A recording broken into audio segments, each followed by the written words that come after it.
De volta com o nosso Você Bonita, a gente já vai começar com pauta bacana, mas antes disso eu tenho que mostrar pra vocês uma visita que eu tô recebendo aqui no nosso estúdio hoje, que é a filhinha do nosso convidado, do nosso neurologista, que vocês já vão conhecer também, que é a Karina, mamãe, e a Luísa, que é a filhinha dele de 7 meses. Presta atenção. Deixa eu dar um beijo, um beijo. Ai, que linda, Karina. 7 meses. Já tá falando umas coisinhas? Ela tenta, né? Sim, ela tenta, é. Mulher, a língua dela. rapidinho. Ah, é. Fala alguma fala coisa que você quer dela. falar. Você gosta do microfone? Criança adora microfone, linda. Não, agora Olha. ela não fala. Ela gosta de falar quando não pode. Não pode. Olha lá a carinha Quando não dela. pode, Gostou ela do fala. anel da Ó, tia, ela gostou é. do anel. Tá olhando o anel. Dá um risinho, dá um risinho. Ai! Tá morrendo Gente, vocês de sabem que eu sono. tô num momento crianças, então eu não tinha como deixar passar este momento lindo e mostrar essa coisa mais... Olha como isso deixa a tela mais bonita. Fala a verdade, é uma bênção. Parabéns, Karina. Tudo de bom pra Obrigada. vocês. Linda, adorei você. Agora eu vou ali ó, conversar com seu pai, tá bom? Que ele vai explicar um monte de coisa pra gente, tá bom? Um beijo. Não vai embora, hein? Não vai embora, fica aqui. Que é muito gostoso ter uma nenezinha linda aqui, tá? Um beijo. Obrigada, Karina. Imagina. Ai, que delícia. Agora vocês vão conhecer o pai que tá babão aqui, que é o neurologista Leandro Teles. Seja bem-vindo. Tudo bom? Prazer em recebê-lo. Que coisa, né? Coisa linda, né? Dá vontade de chorar, não dá, não? Dá vontade, dá dá uma vontade. emoçãozinha assim, porque é uma benção. Que coisa mais maravilhosa. Bom, e como eu estou totalmente neste momento, eu não podia deixar.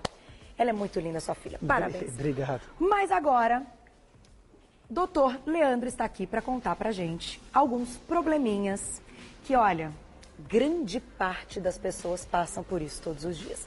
A dor de cabeça, seja ela uma dorzinha ou uma dor intensa, ou mesmo a enxaqueca, que é um processo, eu acho que ainda muito pior dessa dorzinha, tem jeito, tem gente que tem todo dia um pouco de dor de cabeça. Por que isso acontece, doutor? Antes da gente falar dos alimentos, o que causa essa dor de cabeça? Que tem gente que parece que tem isso crônico, né? É verdade. Então, a dor de cabeça é um sintoma praticamente universal. Tá. A gente tem muitos homens, muitas mulheres que sofrem com isso de uma maneira, com uma frequência bastante alta. Tá. Então, isso é fruto da nossa genética, né? Tem pessoas que estão geneticamente predispostas. Então, a enxaqueca, por exemplo, é uma predisposição genética. Sério? E a gente tem uma vida cheia de desencadeantes, né? Então, excesso de trabalho, de estresse, falta de sono, a alimentação às vezes não tão ideal. Então, é um conjunto de desencadeadores que acometem as pessoas com uma predisposição. Então, a Certo. enxaqueca, como você falou, ela é apenas um dos tipos de dor de cabeça. É o tipo mais importante porque é aquela dor mais intensa e mais limitante. Agora, Tá. a dor mais comum é a dor tipo tensional, que é uma dor mais muscular. Essa Tá. que praticamente toda a população tem em algum momento da vida. E em que região da cabeça se concentra essa que é a mais comum? Então, para a gente diferenciar uma da outra, é assim, a cefaleia tensional, ela é uma dor de cabeça que geralmente ela é bilateral, então dos dois lados, ela é constante em aperto e geralmente a intensidade é de leve a moderada. Tá. Já a enxaqueca, para a gente reconhecer a enxaqueca, é uma dor de forte intensidade, lateralizada, ou à direita ou à esquerda. Tá de um lado só, então. Geralmente ela é lateral de um lado só. A característica não é constante, tipo um aperto, um boné apertado. É uma dor pulsátil. Ela pulsa igual o lateja, coração. assim. Lateja. E a enxaqueca também não é só dor. Ela vem associada de outros sintomas. Ah, é? Por exemplo, intolerância à luz. A pessoa tem dificuldade de ficar em luz muito forte. Tá. Intolerância ao barulho, ruídos fortes. Aqui ao incomoda, cheiro. parece que dói mais, assim. É uma sensação Incomoda. ruim. A pessoa fica sensível à luz, fica sensível a cheiro forte, sensível a barulho, tudo isso junto com a dor. Então, uma dor de lado, lateralizada, pulsátil mais forte, junto com esses sintomas que eu falei, associada a um pouquinho de náusea ou até vômitos em alguns momentos. A pessoa não quer se alimentar. E a dor da enxaqueca é uma dor limitante. A pessoa quer ficar num quarto escuro, quer ficar parado, ela não consegue trabalhar, não consegue estudar, Tá. não consegue exercer as atividades sociais. Então, o impacto na vida das pessoas da enxaqueca é altíssimo. É né? muito alto. Agora, Você perde acomete tanto os homens quanto as mulheres? Pega homens e mulheres, mas as mulheres são desfavorecidas. Pega Eu ia mais dizer mulheres. isso, porque eu conheço mais mulheres que reclamam aí da enxaqueca do que homens. Por quê? Para você ter uma ideia, tem 3 vezes mais mulher. Então, mulher em idade fértil, aí dos 10, 12 anos até os 50 anos, a gente tem 1/3 das mulheres nessa faixa etária sofrendo de enxaqueca. Tá. No caso dos homens, 10%. Isso, a justificativa para isso são inúmeras, né? A mulher tem um pouco mais de ansiedade, mais distúrbio de sono, mas principalmente a a questão hormonal. Então a questão hormonal é muito importante. Falou de hormônio, não tem jeito, acaba com a gente mesmo.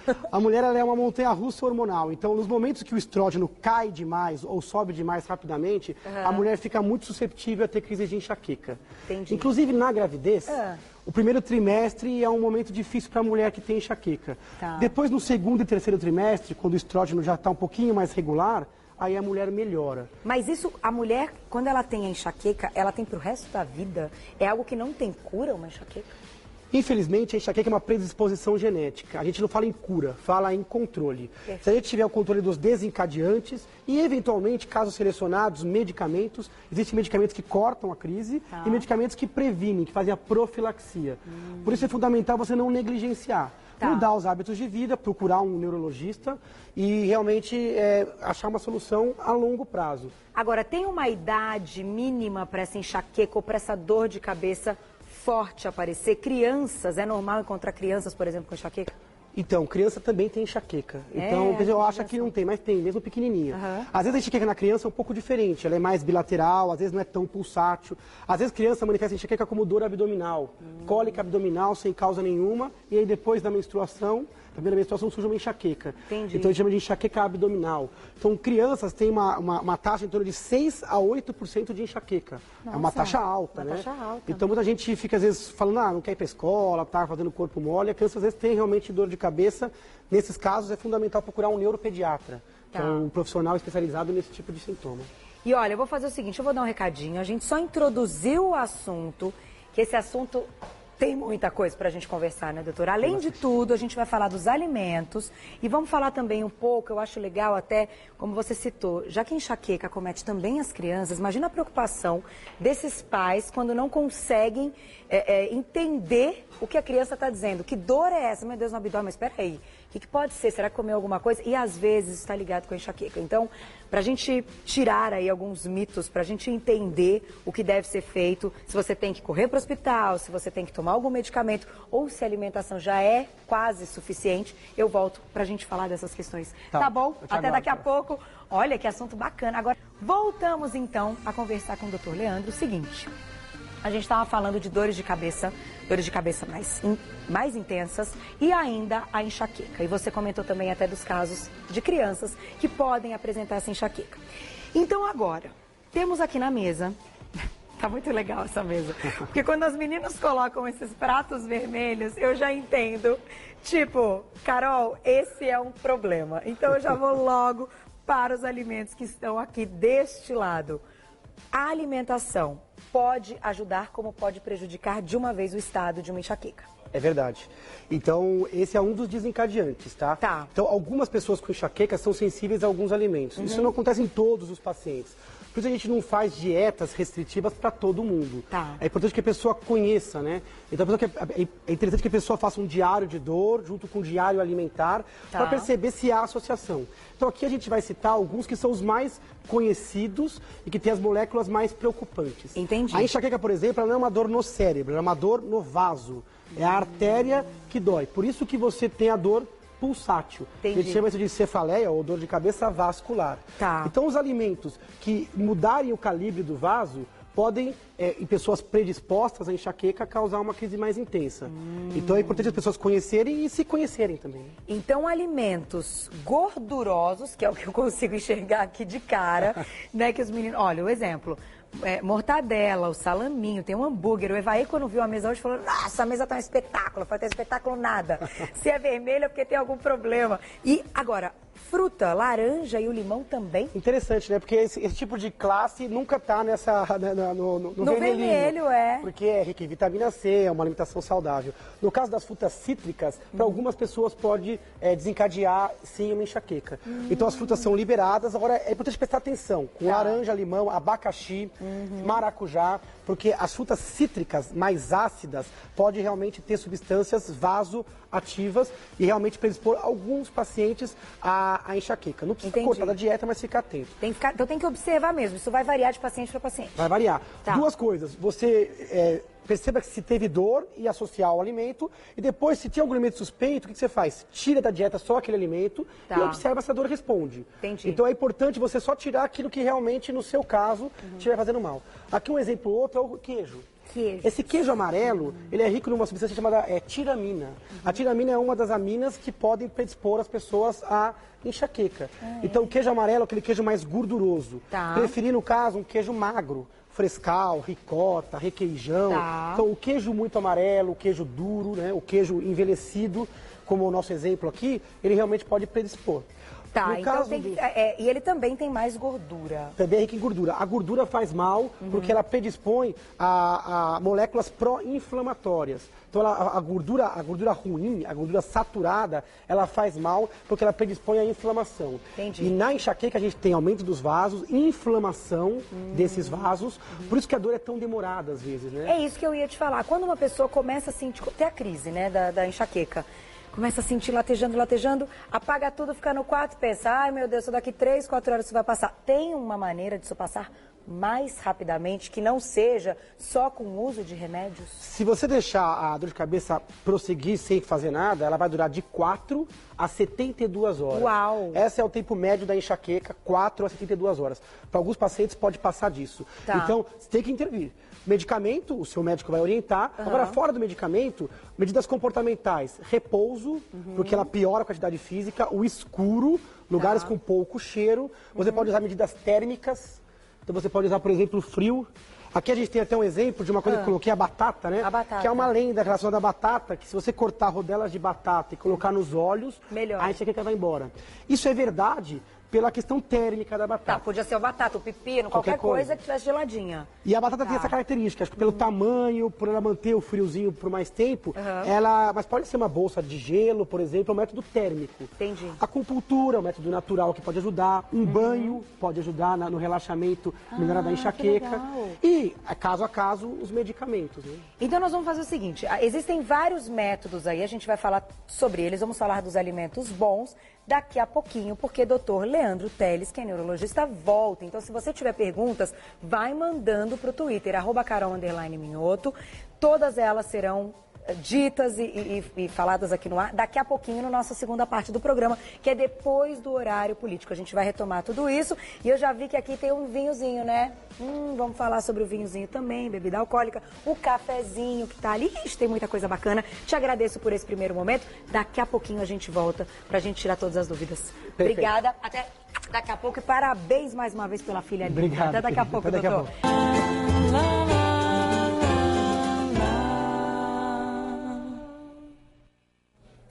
De volta com o nosso Você Bonita.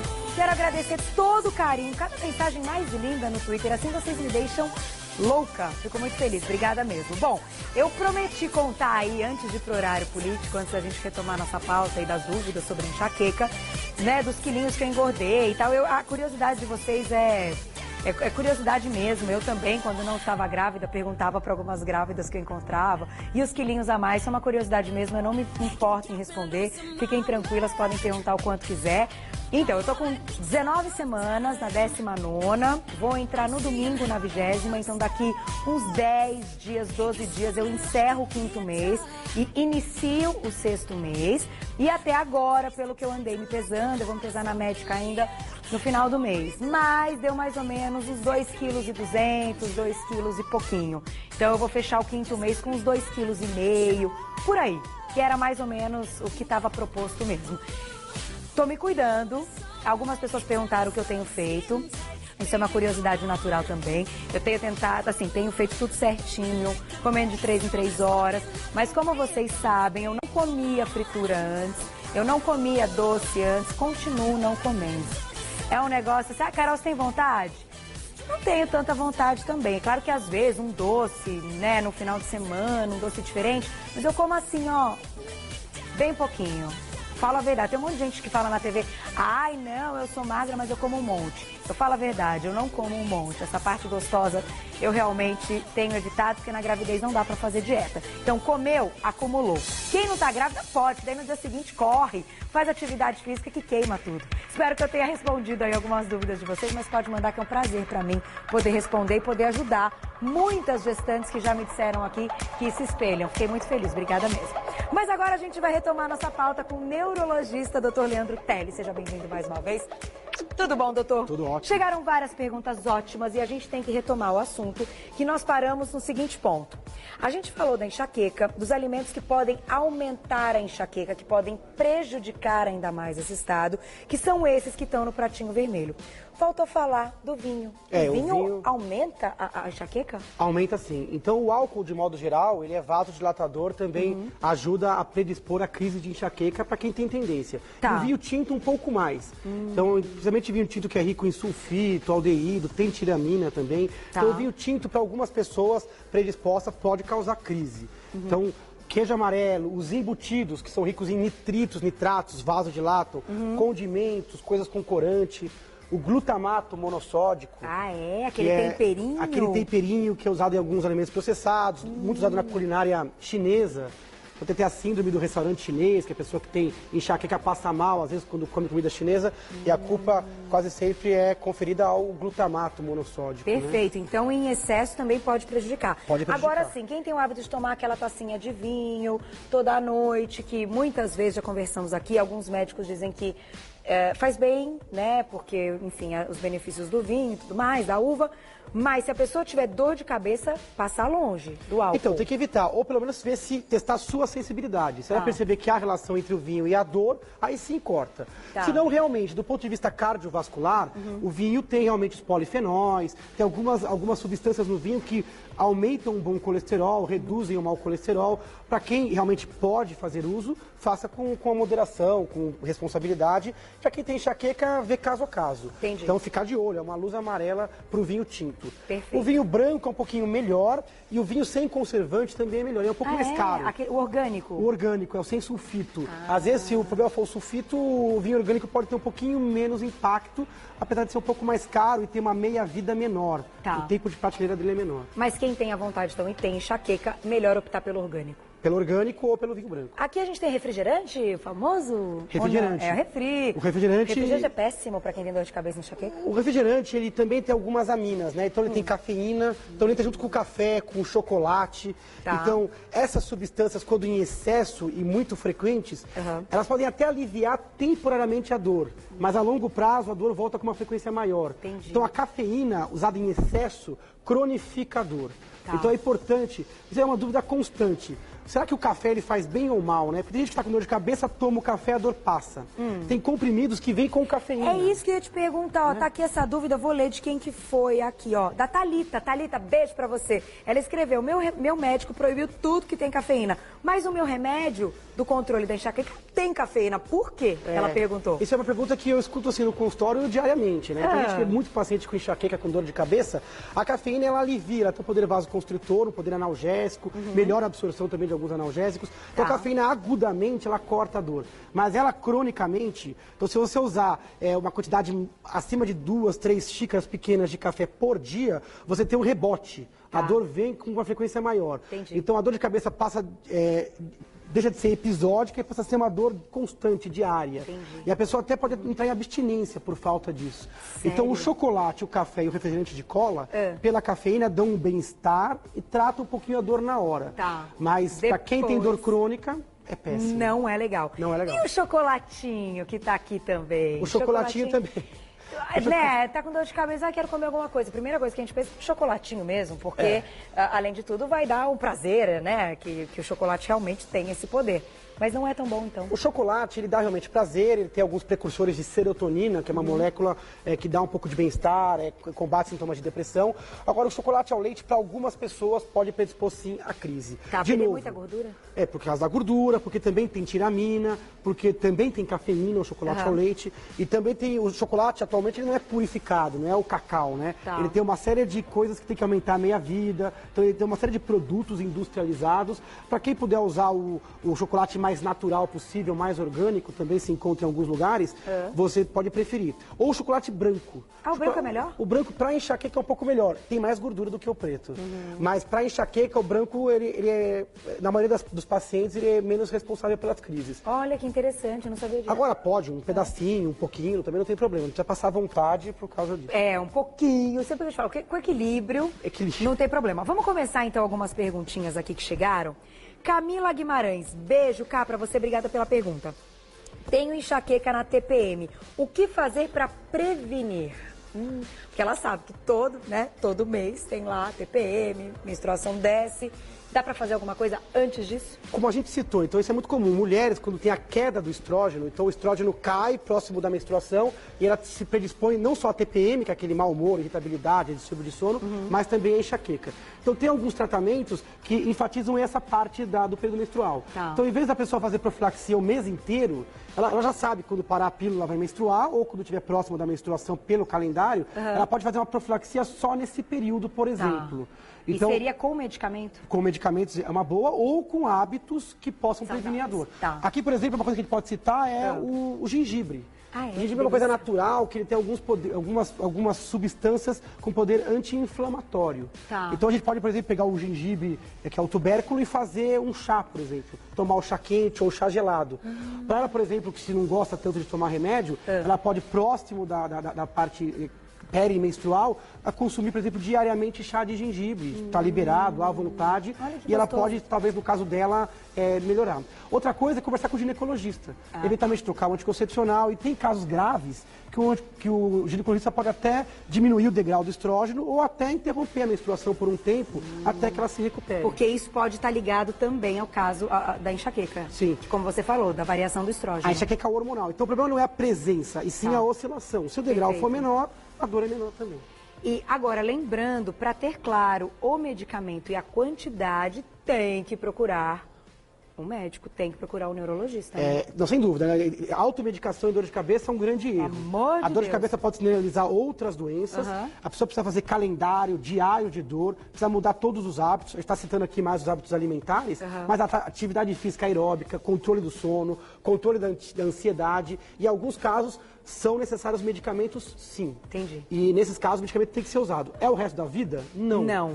Pode usar por um tempo, o corpo se reorganiza, se readapta. Então, depois de 6 meses, 1 ano, eventualmente até um remédio pode ser descontinuado. Perfeito. A dúvida do Fabrício. Fabrício, beijo pra você. Ele diz que tem dor, ele tem uma dor que se espalha, vai indo do nariz, aí vai pra orelha, vai pra cabeça, e se espalha, mas que não é enxaqueca. Existem, na verdade, mais de 150 tipos diferentes de dor. Ele tem uma dor mais holocraniana, que pega toda a face. É importante procurar ajuda médica especializada, vai ter história clínica, o exame físico e, eventualmente, algum exame para elucidar. Toda dor de cabeça tem que ter nome e sobrenome, tem que ter diagnóstico claro. Então tem que fazer exame e tem que procurar o médico. Tem que procurar o médico e o médico vai decidir se precisa e qual exame vai ser feito. Procurar um clínico ou um neurologista de confiança. Perfeito. Eu vou fazer só mais uma para fechar, que essa é muito importante, que é da Liliane. Beijo, Liliane.